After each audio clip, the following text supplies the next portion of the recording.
Good morning, John. Merry Christmas to you and your family. How you doing? I'm doing good, Jeff. And Merry Christmas to you and yours as well. I think out there in the trucking world, they always said, "Have a merry and a happy." Yeah, at least we hope they do, right? Yeah, exactly. Tis the season, my friend. Tis the season. I think we've got a couple great topics.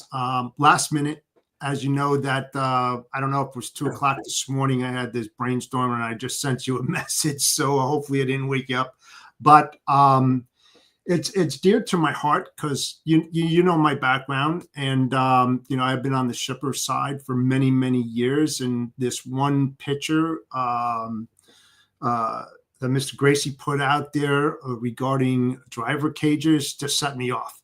It just set me off. So that's one of the topics we're going to talk about: warehouse safety, OSHA, and also before we went on, I posted a picture. Well, it wasn't a picture. It was a fast video from YouTube about a forklift incident and how deadly they are.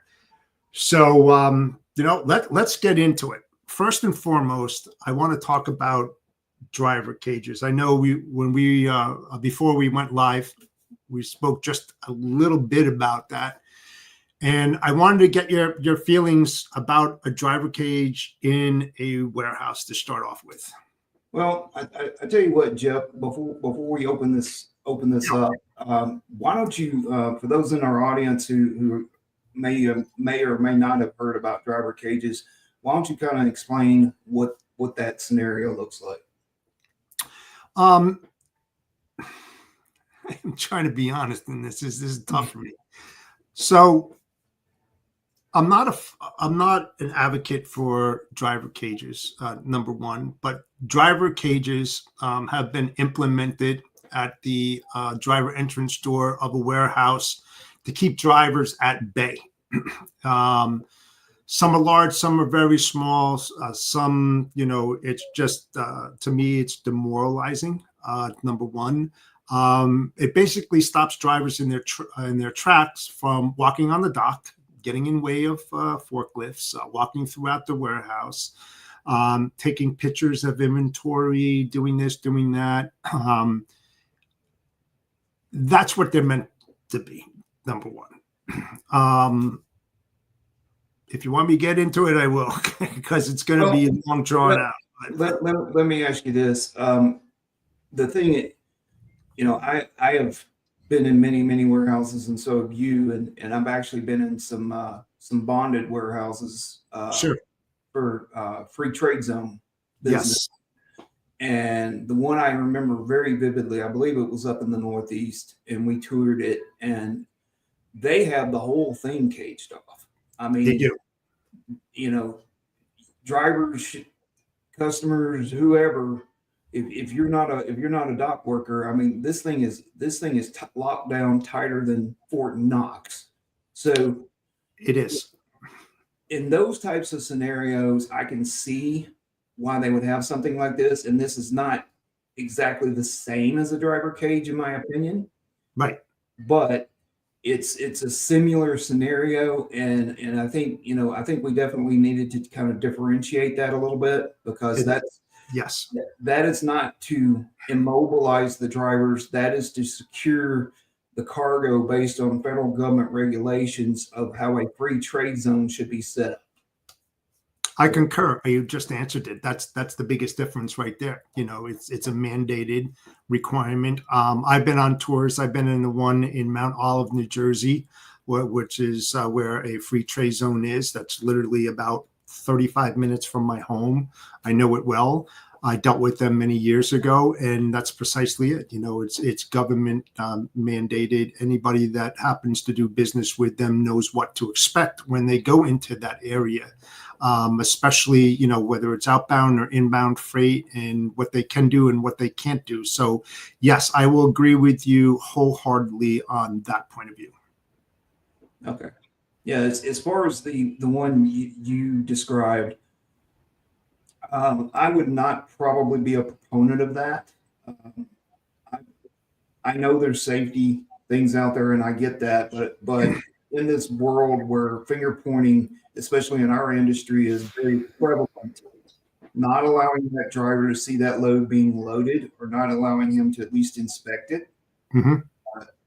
that you're hamstringing the whole system. So, if it's not an SLC load, if it's a live load carrier and it's not SLC, but the driver gets down to the consignee and there's some kind of damage, then you've got a whole nother can of worms you got to open up and figure out who's, everybody's pointing the finger at everybody else.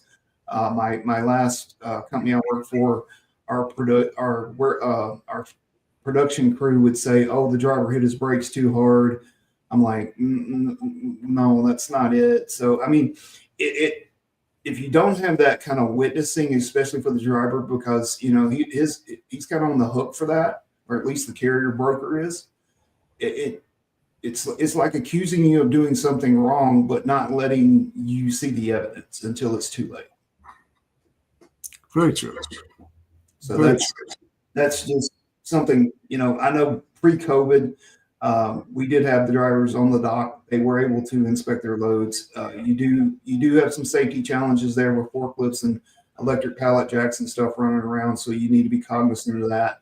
And I'm pretty sure, most of the professional drivers out there, the men and the women who do this for a living, who made careers out of this, I would have to say they're probably pretty cognizant of safety because they know at least the safety of their truck and doing their pre-trips and all that.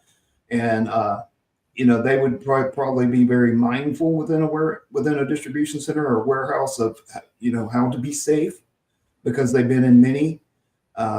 But, outside of the safety piece of it, I believe that if the driver is going to be hauling the load, he should at least, either inspect it if it's loaded or watch it being loaded and make sure it's loaded, what I call load to ride. Right. And if that's not the case, then I really would probably almost automatically side with the driver's side of the story because he's in the dark. Yep. So I'm going to bring this picture up that was on the internet because this is the picture that I went off on. And I'll do a little bit of explaining because you know what? When I look at a picture, I don't look at a picture. I look at the details of the picture, and then I elaborate on that. So let me just bring that up for a second here. Okay, so. Holy crap. When you said cage, I was thinking it was just chain link fence. I mean, that's like incarceration there, man. Indeed. No, I wouldn't promote that for anything. I mean, unless you and you're a shipper, but okay, let me explain what do you see in this picture when you look at it? And then I'll tell you what I see. And this is coming from a whole different perspective, my background and everything like that. But tell me, what do you see? It looks like a freaking jail cell. I mean, it's literally a cage. When you were saying cage, I was thinking, that bonded warehouse picture in my mind where they had chain link fence all the way to the ceiling. I figured they had a little area kind of cordoned off like that. But man, that's ridiculous. I mean, no human being that has not committed a crime should not be in that. Okay, so here's the scoop on this thing. Okay, would you say that this is a new or older warehouse? Looks fairly new. Okay, so floors are relatively still clean. Okay, so when I look at this, and then I'll get into the next comment. When you look on the left-hand side of this, you'll see a fire extinguisher on the wall there in the back, where you see the back up right there. You can see it plain and simple. Next to it is a bell. Okay. On the floor there, they have what they call pedestrian safety tape, right, which tells people, visitors, employees, drivers that they must stay within the confines of those lines in order to be within safety requirements. Right. To the left bottom, you'll see a square. Okay, there's a squared off red and white tape there. You can see it plain as day, right? I can see it. Yeah. So apparently, when the driver came in, they were supposed to stand in that area and ring the bell, and then an outbound specialist would come out and grab them and then get their paperwork or whatever, but they would stay within the confines of that. And then they would either have a sign on the outside of the door, usually in yellow, that says, please adhere to the safety guidelines of the pedestrian walkway. Stay with that, drivers go to the office. You cannot go past this area, etc. So it's plain and day. Secondly, this shouldn't be a surprise to any driver that is going into this specific facility or any other facility. It's what I call soft management skills and hard management skills in warehousing and logistics. Okay, I call this a soft management skill set here, and I'll explain. So the right way of doing this is, before you sign a contract with the carrier, you've got a section in the contract that basically says expectations and requirements in servicing this account appropriately. In that area, John, you should outline what to expect when you come into this facility, what you can do and what you can't do. Not a surprise attack on that and all this other kind of stuff, but you should write that out in fine print, number one, so everybody knows. And I have my favorite saying that I give every carrier and every service provider out there the equal opportunity to fire themselves. All right. I mean, if I gave a carrier a $10 million contract and it didn't adhere to my requirements and my expectations, I would pull it away as fast as a snap. I don't put up with bullshit. So what I asked you, what has changed? What has changed here? You hear, oh, safety, you got theft, you've got double brokering, you've got, what's that? Theft, double brokering, and fraud, right? You hear it all the time. So what has changed? I mean, from what I just said, and I'll tell you what the main problem here is, at least from my point of view. I mean, when I've been in corporate world for a while, but I still get out to our DCs. And, one of the things we would do with a driver, we sure as hell wouldn't use something like this, but we made sure that driver had an escort as long as he was on the floor. Correct. And when I was escorting people out on the floor, they didn't have the red and white tape, but they had the yellow paint. Mm-hmm. And the first thing I would tell whoever I was leading, whether they knew it or not, was you need to stay within the yellow line. Correct.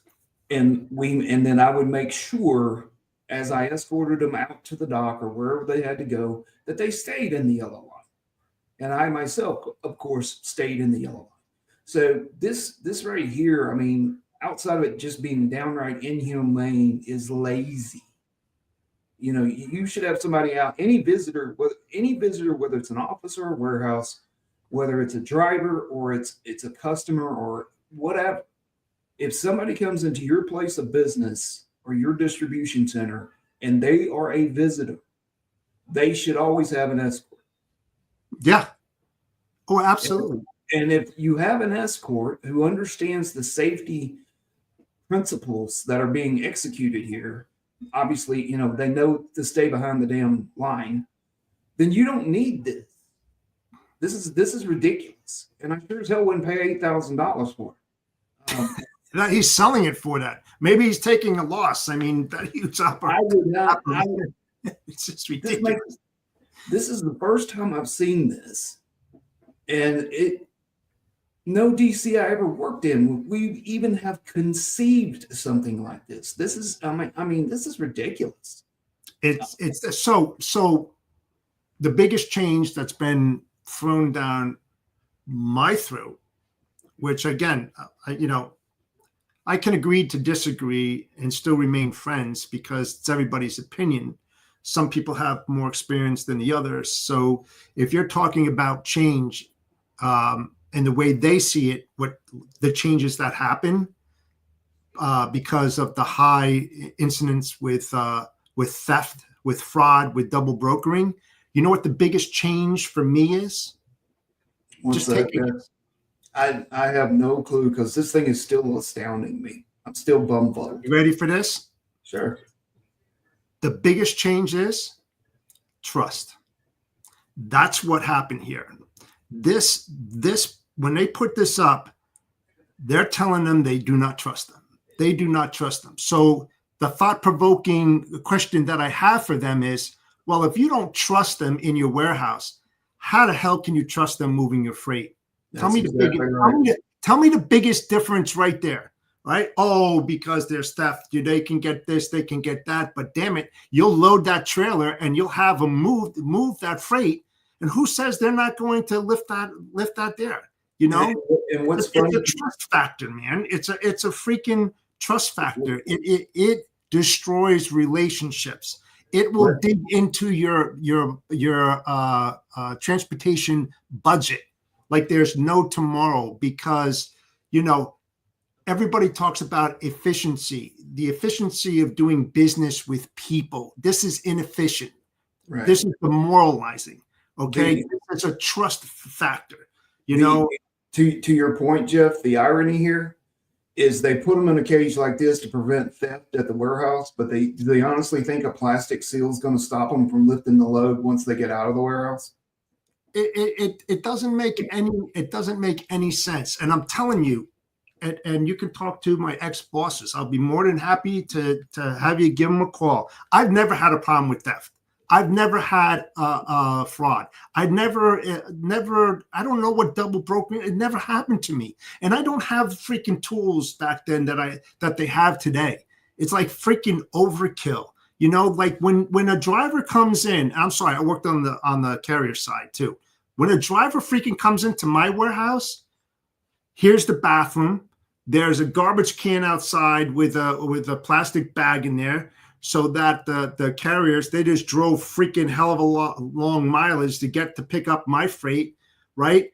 Here's why don't you get rid of some of your garbage in your cab? Oh, you need facilities? Fine. Once you walk in, hey, would you like a coffee? I used to do that kind of stuff. That's what's freaking missing in shipping and warehouse management right now. They don't know how to fucking take care of their carriers, but they're looking to freaking drive rates down, right? And then load up the trailers because they don't have trust there. It's point taken right there. Trust. They don't want them in their warehouse walking around. Yet, what I used to do too is that, yes, my drivers were able to watch the loading. And guess what? Just like 5S, you know what 5S is, right? Yeah. Kaizen 5S, short, sweet, SIFT, standardize, and sustain.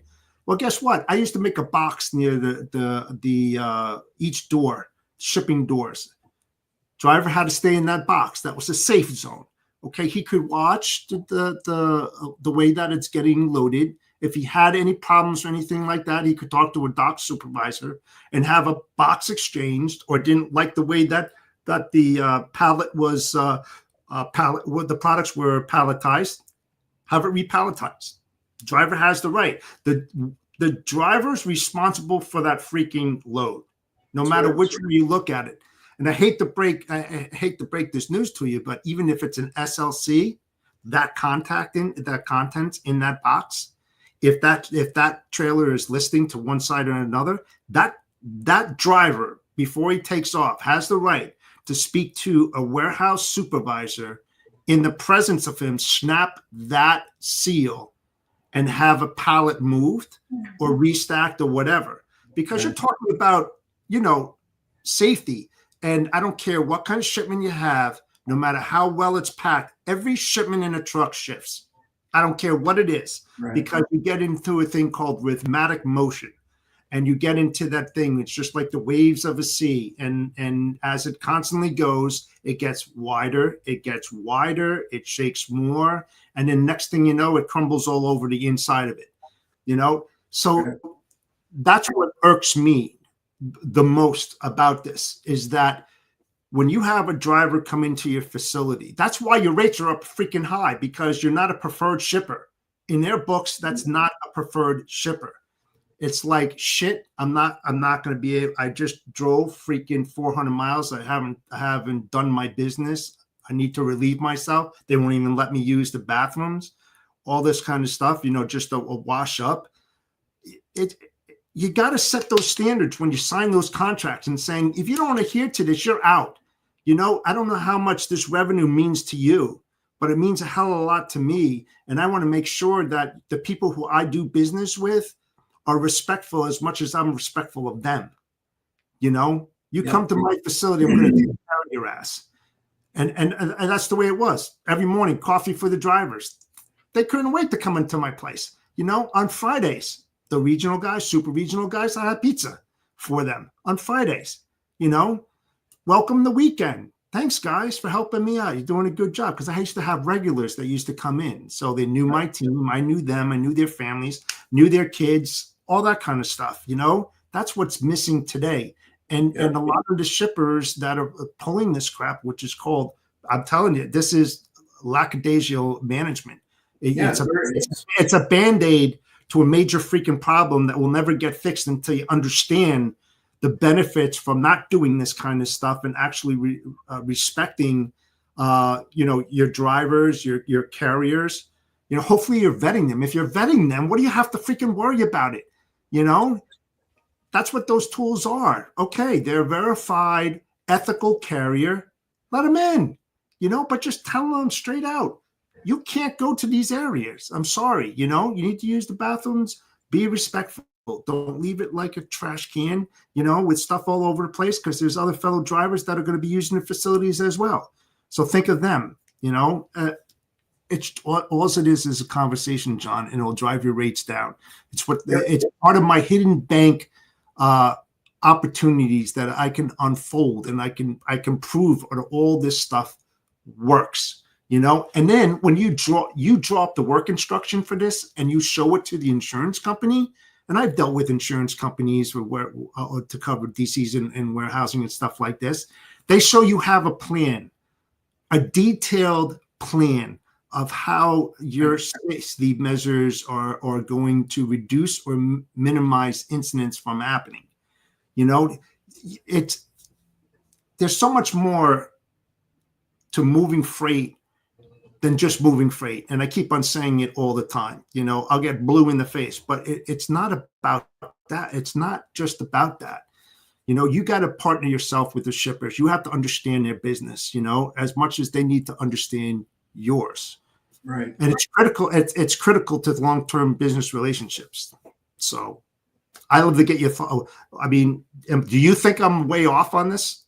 No, not at all. And I mean, that's, you mentioned preferred shipper a minute ago, and a lot of these carriers, when you want to talk about long-term sustainability, I mean, carriers they're going to listen to their drivers, because driver turnover is a nightmare, and they don't want it if they can avoid it.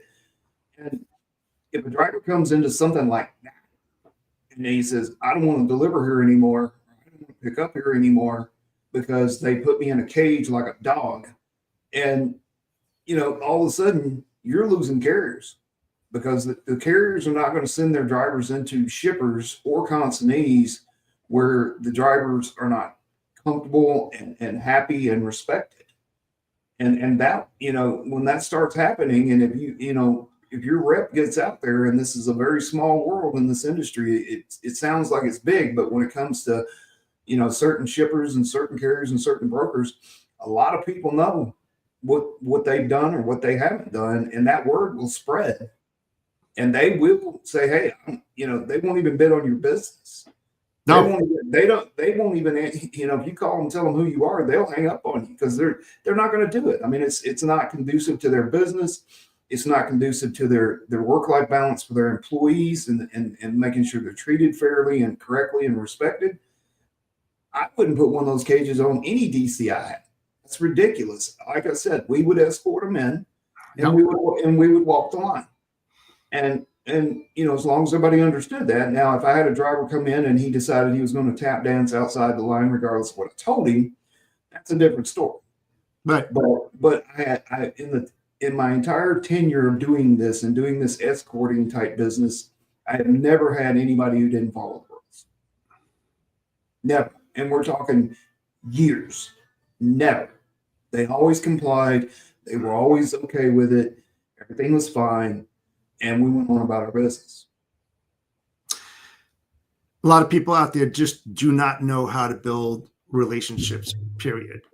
You know, I don't know, you know, having street smarts, I'm glad I have the street smarts, you know, a little bit of college and stuff like that. But it's these things about how to collaborate with key stakeholders that benefit all. I'm not just looking out for myself, you know, I'm going to look out for my service provider. I'm going to look out for my carrier, you know, because that's how sustainable business is created.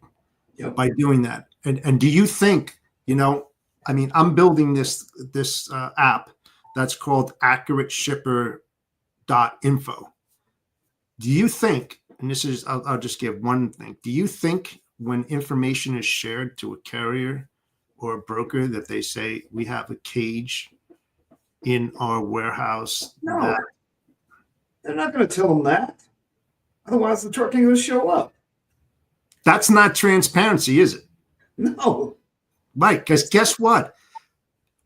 Once they got that and they knew, right? Hey, you know, hey Sam, when you get there, there's a driver cage, and you better stop because they're not going to let you use their bathrooms too. They don't have any facilities. They have facilities, but they're not going to let you use them. All right. Why is there degradation in my deliveries? Well, shit, I couldn't take a dump, man, in your facility, so I had to stop, get off the highway to relieve myself because I knew where I was going. Money, you know, it's just like, because it digs into their HOS, it digs into many different things, that it's like, treat the carriers the way you want to be treated. How would you feel if you walked into a freaking facility and your ass was put in one of those things? Oh, it's a huge slap in the face. It's demoralizing, man. I don't know. You know, it's these little things that if, like I said, if I walk into a warehouse or a DC, I can pick up a lot of things that a lot of other people don't. It's not ego driven. It's something that I was trained to do by my mentors and coaches and big, you know, huge disciplinarians who kicked my freaking ass. And I'm not afraid to say that, because these things are so critical to the movement of freight and the mechanisms of logistics. And if you ignore them, it's that trickle down effect. One mistake creates another mistake, creates another one and another one. It's a wave of problems where if you're able to identify it, you can stop it in its tracks, and you'll find lost time, you know, where you can put that towards other parts of your logistics operations. So that's on that. Now, how do you stop forklifts from falling out of trailers? Oh, I mean, I've seen death, my friend. I'm not just, so when I see that and people laugh about it, you know, I see it on the news, and they had these failures about these forklift drivers. You probably saw where the guy was driving down the aisle, and they had 5 or 6 racks high, and he hit one, and whole line just freaking fell on top of him, took out another line. It was a dominoes effect, and just started crushing all over the place. These people laughing. I was like, you have no idea, you know, what questions I would ask as to, you know, trying to recreate the incident and why it happened. You know, this isn't funny, man. If you see somebody get killed or lose a leg, you know, or have traumatic back injury or head injury or arm injury, it's not funny anymore. No, it's not. And you're right. I've seen them fall out of the back of trailers many times. So fortunately, no death, but still it's scary as hell. It is scary as hell. And so, you know, here's another plug for shippers out there. I usually don't say all this kind of stuff because I like to keep it in my pockets because I know a lot of crap. But you want to save our insurance premiums, guys out there? This is what you do, and you make it a standard at every single facility out there.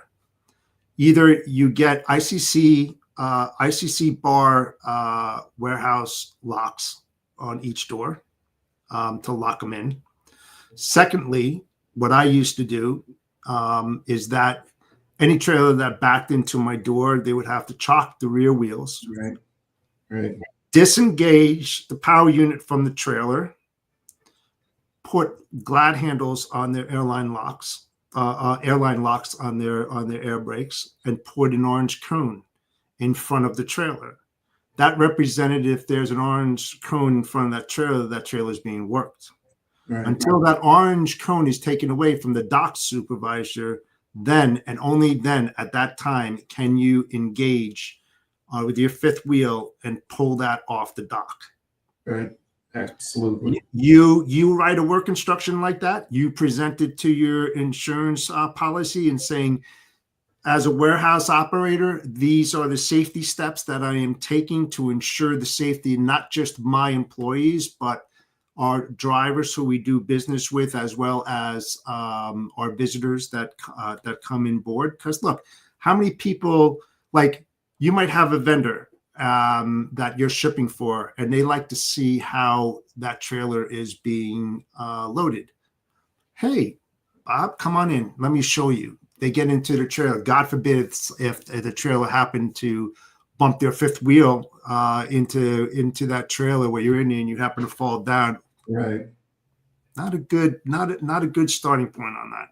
So there's so many different things, because I've seen things over the decades that were very destructive. I mean, I don't find it funny at all. That's why I said I know for a fact that I could stop all these things from happening in their tracks very easily. And then we used to put a chain up that went from the door, not the door hinges, but the tracks, and it would be a chain there across there, and it would say, safety chain or something like that. So some people are bullshitting at the dock, whatever, and they're getting into a conversation, they happen to back up, they go off the dock, boom. I've seen that happen before too, so there's all these additional steps that shippers can take, to prevent injury that will help them, one, drop their insurance premiums, two, reduce their cost on transportation. Just, I call them simple things, Right. because when you look at them, those are simple things. Your thoughts on that? Well, you mentioned the racking situation earlier. One of the things, one of the companies I work for, we put a metal sheathing, probably about 3 or 4 foot high, at the base of the each stand leg. That's pretty thick steel, and it's bolted to the ground just like the stand leg is, the riser, if you will. And so if a forklift inadvertently hit it, the thing was that the shield should stop the damage, and definitely, because obviously you don't want to push the thing over, because once you do that, it's you might as well just cut the lights off and leave, because it's just going to be downhill from there. But yeah, that's one thing. They put the plastic sheathing around the columns of the warehouse to protect against that as well. So you're exactly right. I mean, the investment cost of making sure your DC is safe will pay exponentially on the back end. Reduced insurance premiums, reduce workman's comp claims, reduce OSHA violations. A lot of that's kind of somewhat nebulous, because it's not always black and white, but it's going to pay off in the long run. And going right back to the preferred shipper program, if a driver comes on, if he is allowed on your dock, not put in one of those stupid ass cages, if he's allowed on your dock and he sees all your safety things in place, then he's going to know he's safe too, even though he isn't employed by the company. And that's going to resonate with him. It's like, okay, they don't want to hurt their staff, but they don't want to hurt me either. So that resonates with people. I mean, I don't think anybody on the planet would say, hey, yeah, I would love to get run over by a forklift. I haven't heard that in 30 years. So if you got your customer out there with a shipper or consignee or whatever, and they have all these safety factors, even your chain, idea, the safety chain, that is phenomenal. And it's so simple. But and somebody comes in and sees all this and say, hey, this company believes in taking care of their staff, and they also believe in taking care of their partners. That's going to resonate with them, and they're going to want to come back. It's kind of that whole combined package you mentioned. Having driver facilities, having possibly a break room for them to sit if they want to sit, allowing them on the dock as long as they observe safety protocols. If they see the safety measures within your company, within your building, then that ties right back into it. It's to your point, it is a multifaceted approach. Yes. That's going to hold your sustainability. It's going to reduce your insurance cost, among other costs, and it's going to make your drivers want to come back and continue to haul for you day in and day out, because they know, hey, I'm going to get home to my family because this guy has put the protections in place so that I can be safe. Yeah, they tell the ownership also, hey, how was ABC Company, man? How did that things work out? Oh shit, you wouldn't believe when I went in there. They had this, they had that. They treated us like dogs, no facilities or anything like that. And when it comes time, they either pull out or they were drag racing the rates. Yeah, they increase the rates, but they get all of that positive feedback from their drivers. They're like, you know what? We're out of there. They treat us really well. Let's shave off a couple $100 or whatever, right. Because it's costing us more money, when we don't have that ability for our drivers, because now we have to spend a little bit more gas to go out of route to hit a facility, and do all this other kind of stuff.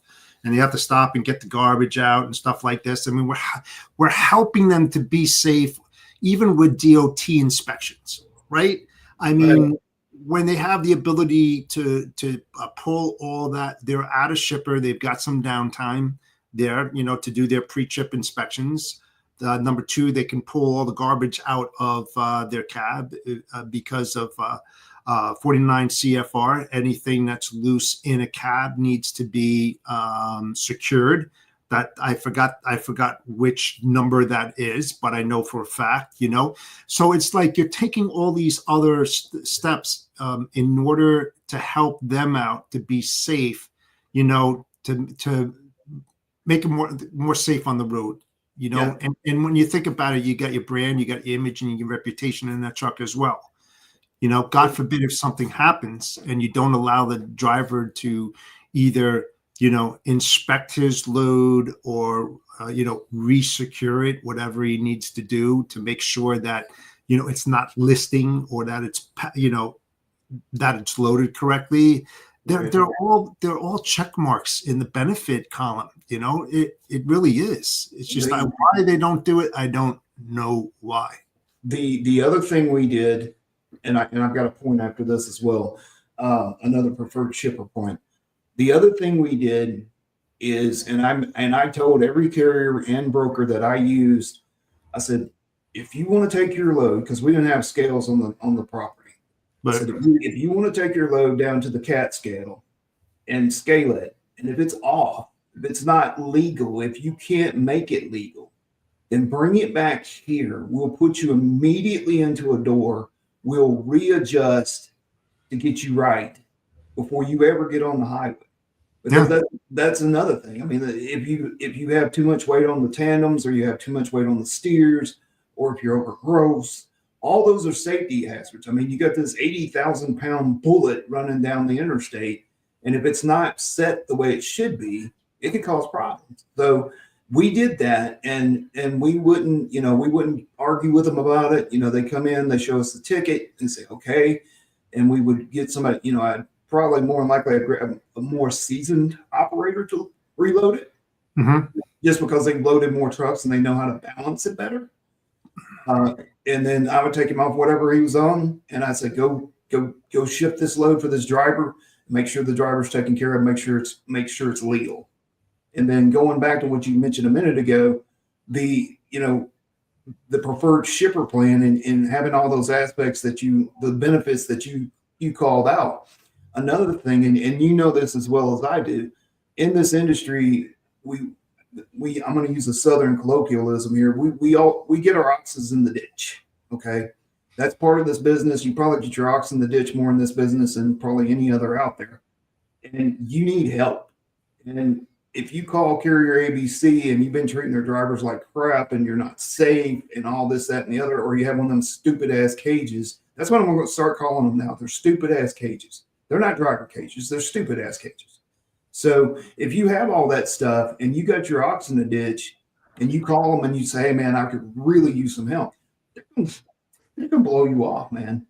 And you got to have those types of people and have those relationships. So, I mean, you saw that with the recovery efforts down in the Carolinas. I mean, you called you called the people you had relationships for years and years and years.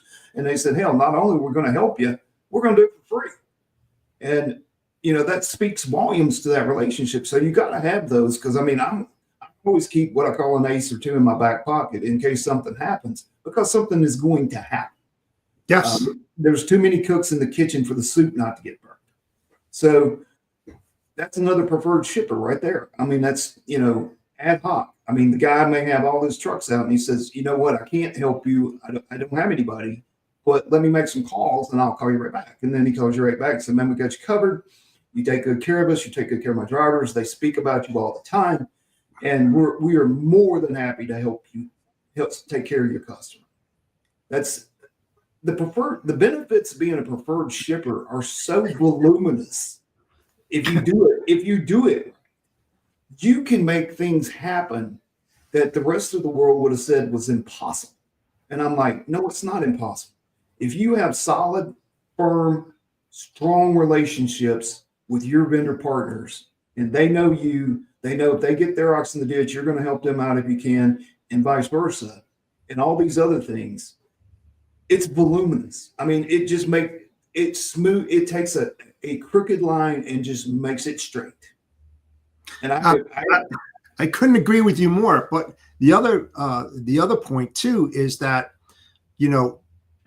carriers could be really, really good on one specific lane, and let's face it, when you go to truck stops and stuff like that, drivers talk to other drivers there, and, hey, they might know, a driver. I mean, a shipper may say to the driver, hey, you know what, I'm going to have this lane coming up. Do you happen to do that or whatever? And, you have a good, honest, transparent relationship with that organization. And they go, you know what? No, I don't. But let me, I do talk to all the drivers or whatever. Let me see if I could help you out on that deal, and the next thing you know, because they know the way that you operate and how they're being treated when they do business with you, they're at a truck stop. And you hear another driver say, you know what, I don't know if you can help me out, but I'm looking for X to Y. Really, I have an excellent shipper. Let me tell you about them. When I go there, they got coffee for me. I got the facilities. We're in and out, whatever. I think you'll love this place. Why don't you give them a call and help them out? That's right. That's right. It happens. It happens. And if you treat them like shit, that travels faster. Oh, hell yeah. Hell yeah. If you're a bad shipper, I mean, I've been on the shipper side pretty much my entire career, and I even know some bad shippers that I have never dealt with because they're not in my line of work. But you hear the drivers come in and you talk to them and they tell you, oh, XYZ shipper is horrible. They sit us for 8 hours and they don't pay attention until after 4 hours. And, if you show up 5 minutes later, even if you get held up at their guard shack, That's a neat little trick. The guard check holds them up. They come in, they're on time at the guard check. They would have been on time if the guard wouldn't have taken his time to get them in. And then by the time they bump the dock, guess what? They're late. And they go, well, I was held up at the guard check, and the shipper or the consignee doesn't even want to hear that. And I'm like, you're running a racket, man. You're running a racket because you have the guard hold those people up. They arrived late. Well, guess what? I'm going to pay, if it was a true situation and a carrier did arrive late, the chances of me paying detention are slim and none. Correct. Because we have a loading schedule. We have I have staff scheduled, hourly staff, and you abide by the loading schedule. Now, if the dude shows up 5 minutes late, I'm probably not going to say nothing because he's not. You cost me 5 minutes or you cost me 2 minutes, whatever.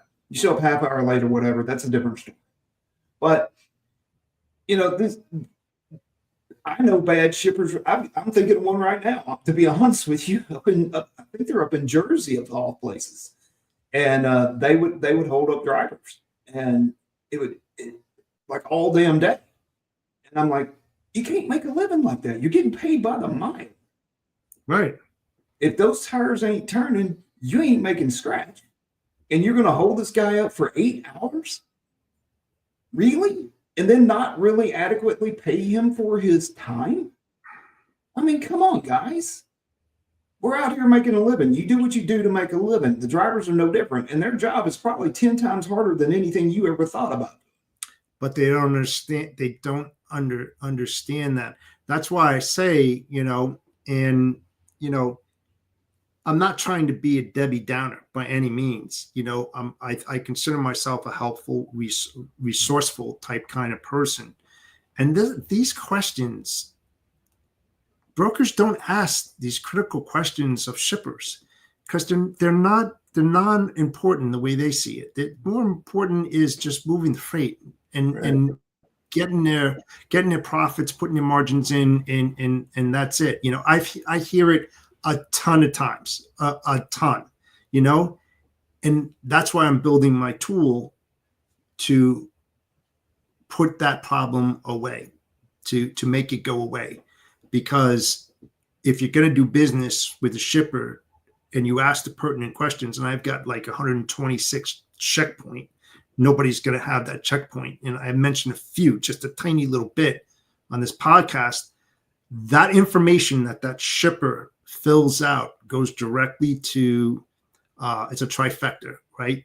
They're saying what they do and how that account is going to work per se. That information is then translated to a broker and a carrier simultaneously because they knew who that carrier is. So now you can go back to the shipper and saying, no, you sent this information with your signature on it on X day. This is what we were told. There's no fighting then. There's no like the guesswork. You owe me this. You owe me this. I said this. You said that. None. It's total transparency. And we're missing that. We're missing that in the industry on the shipper side. And those who have never worked on the shipper side will never understand that. And it's so critical to, running a successful business and building long-term business relationships. Hey, you know what?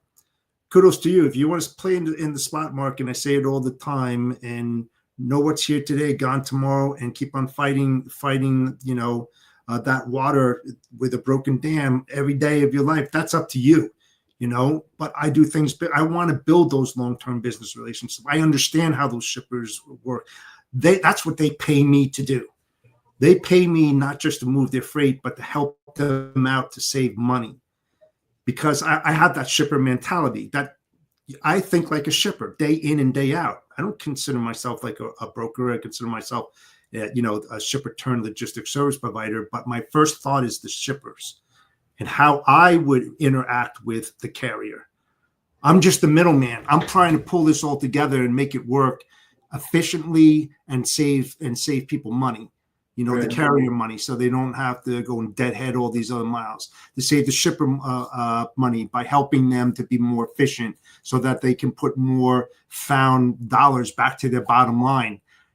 so that they could sustain, issues that pop up and blindside you every single day in the logistics industry on the shipping side. You know them, I know them, and it's these things that you have to understand. Right.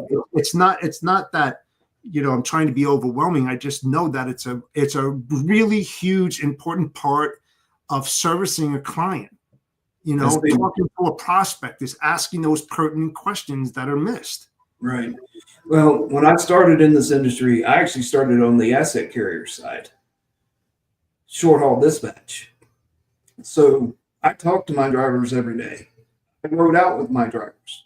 I saw the things that they had to put up with, the things they had to tolerate, and how shippers treated them or consignees treated them. I saw, they would call in and they would talk to me and say, hey, they're doing this to me or they're doing that to me. They would tell me the good shippers, they'd tell me the bad shippers, and so on and so forth. So when I jumped the fence to the shipper side, I took all that with me and I said, we're not going to be like that. I don't want to be like that. Nobody deserves to be treated like that. Nobody on the planet. Okay. Nobody. And I incorporated that into all my negotiations, all my discussions. When I was working for companies that had the office strapped to the warehouse, I would walk out on the dock and talk to the drivers, and some of them were regulars, or I'd go and say, hey, how's it going? This is what we got, and just catch up with them. And I had a lot of personal relationships with these guys. I know one of them's name to the day. I was actually, this was back in Memphis, and I was back in Memphis a few years ago, and he saw me out and about, and he said, you don't even remember who I am. And I told him, I said, yes, sir, I do. I said, your name's Orlando.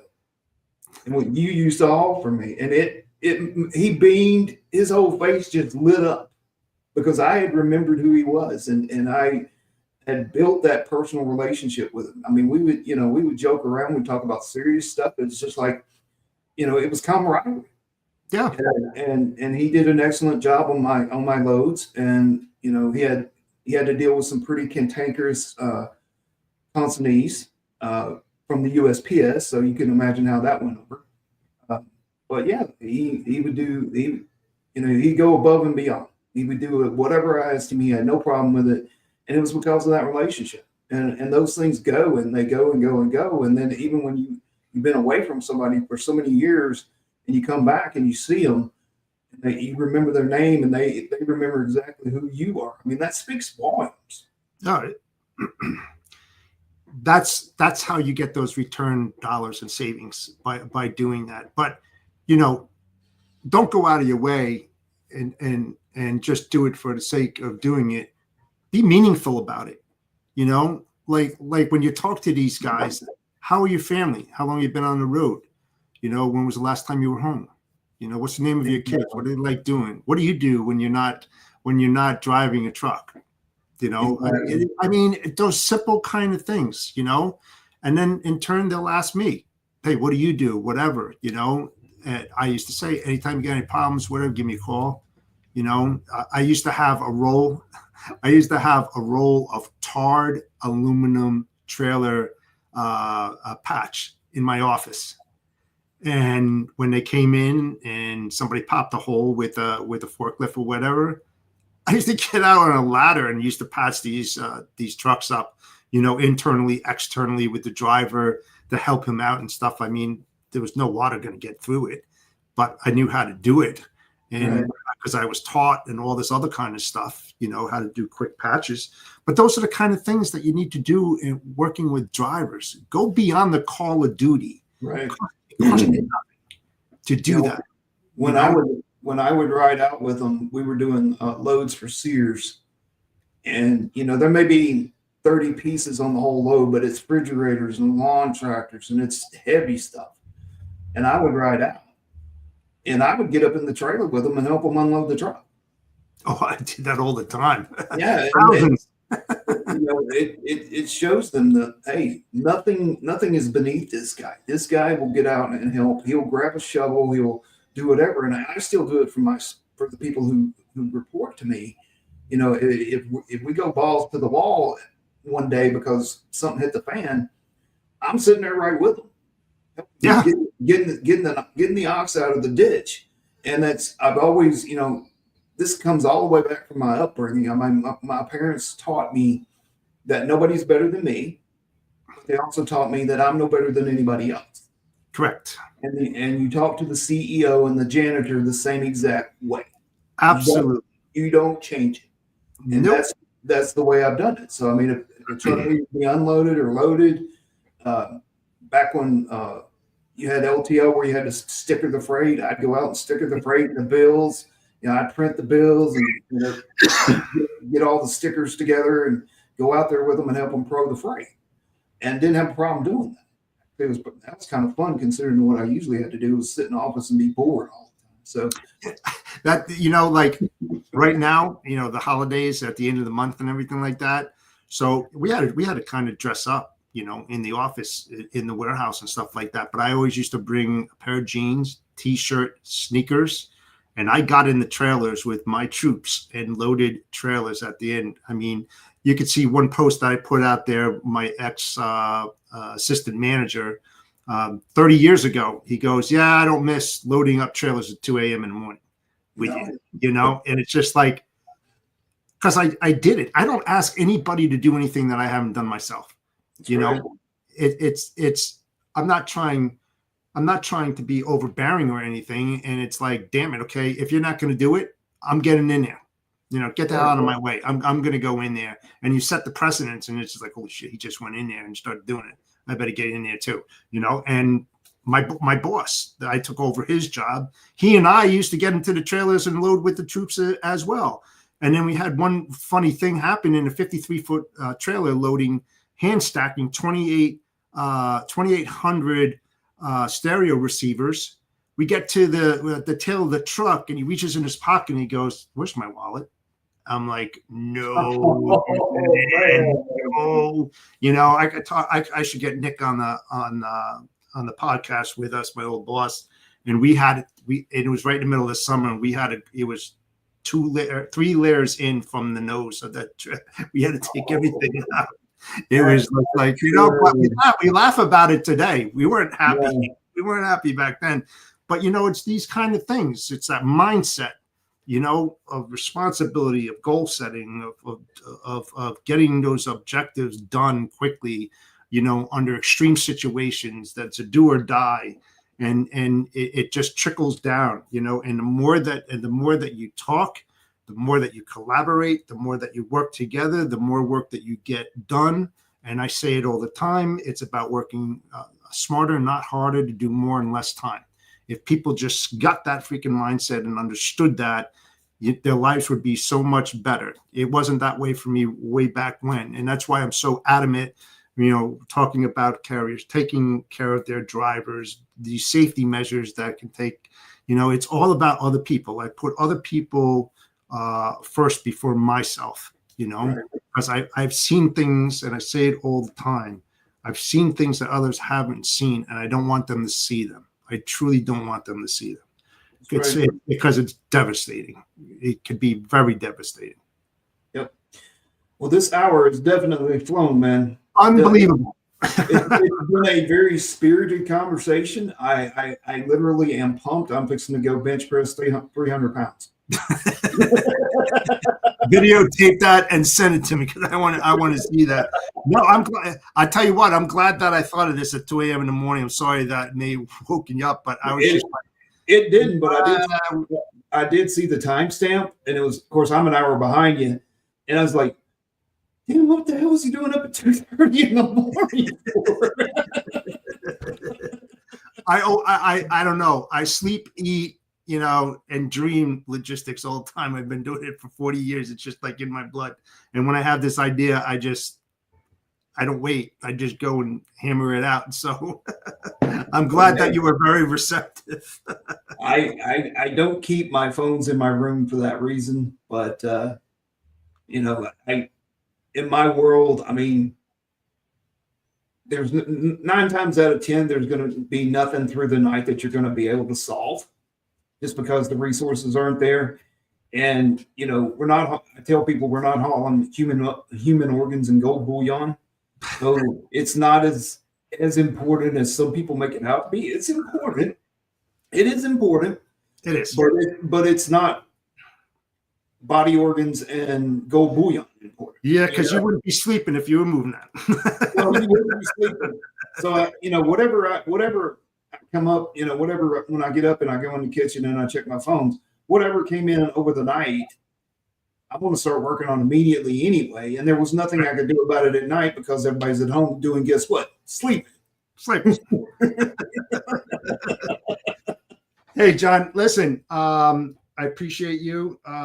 Let's take off next Friday. Let's enjoy our family and have some time like that. Let's get back to it on what would that be? The first, the second. That's good. If you want to come back on the second, that's fine. Or we could do the 9th. I mean, either one works for me, brother. I'm good. Well, I'm not going to be doing anything for New Year's except going to bed. So I won't be hungover on the first or the second. And I can do it, but if you want to push to the 9th, that's fine with me too, because I got some things to do here around the house. Got you, my friend. Well, again, Merry Christmas to you and your family. Happy New Year's. Get some rest. Take some you time. We all need that. We all need that. So I appreciate you, my friend. Until next time, Bodacious Cowboy is out. Have a great weekend. Enjoy your Christmas, people.